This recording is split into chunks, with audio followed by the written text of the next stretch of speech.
about kind of very dark emotions, but it's also, I think, about, it is a sort of love story. It's about the sort of the tenderness that is destroyed by this person because he kind of feels uncomfortable with himself. He wants to destroy anyone who kind of gets close to him, and he wants to, in the end, he wants to die himself. So for me, Tom's book isn't entirely bleak. It actually gives you kind of sense that there is a possibility of tenderness, there is a possibility of love, but it is destroyed in this case.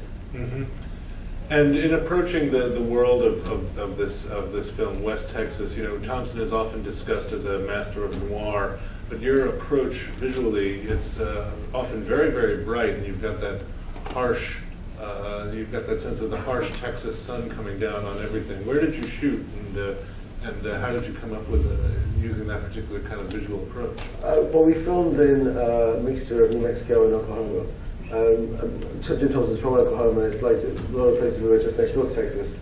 And I mean, that is a look at those places. It's not really that we're designing it to have very bright sunshine. That is what there is there. So I like the idea that, although we want to be very faithful to the book, I didn't want to be like trying to make it look like a sort of 50s film, like pastiche 50s noir or whatever. I wanted to shoot the film as simply and directly as possible, because I think Thompson's prose is very direct. When you read the story, his book, he's a brilliant storyteller, but his prose is very simple, and you really just get engrossed by the story and the characters.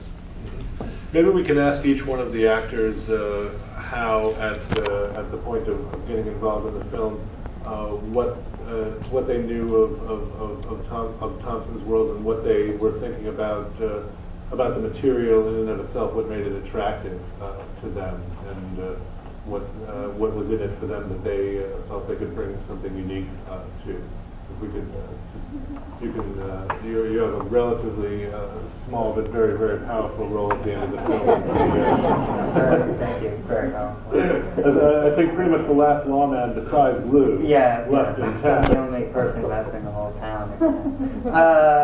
The book was great. And I liked I did like partially because I read it from the point of view of the character I could play, but I liked the small town aspect of it, and the idea that none of them would have any idea what was going on, and we talked a lot, or I thought a lot about the politeness that, which is sort of at play, and everybody's always very, very polite to each other.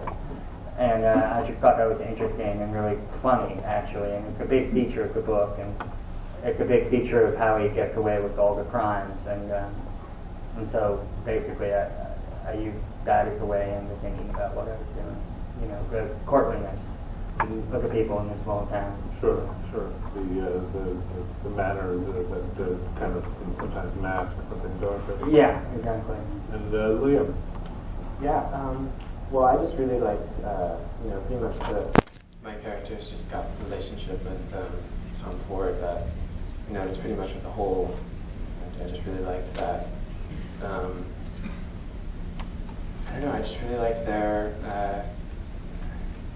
the way he played Johnny is just really, I don't know. No, thank you. It's just, it was such a simple thing, but it was so dark. Sure. And so, and it came through in the script, and it just really seemed like two really powerful stories. Jessica, we don't learn much about where your character comes from. We know where she is at this place in time, and we know where she ends up rather horrifically. Were you, in looking into this character, did you try and find a backstory, or did you just take it for what was immediately there? I totally dove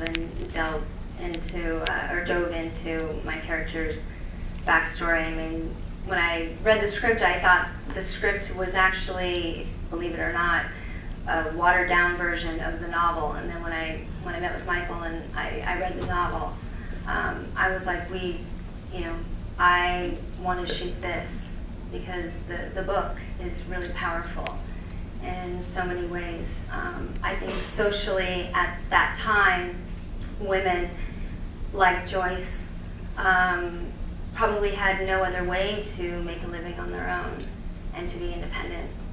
And now it's totally different because women are quite independent and they can be on an equal playing field with men. But at that time, you didn't have a whole lot of options if you weren't born into a certain family, and if you had aspirations to travel and to be on your own and independent, that was kind of your only outlet, your only way to do that. And she did obviously have a darkness, because I felt like she saw the darkness in Lou, in Casey's character, and she really bonded with him and provoked him to channel his darkness.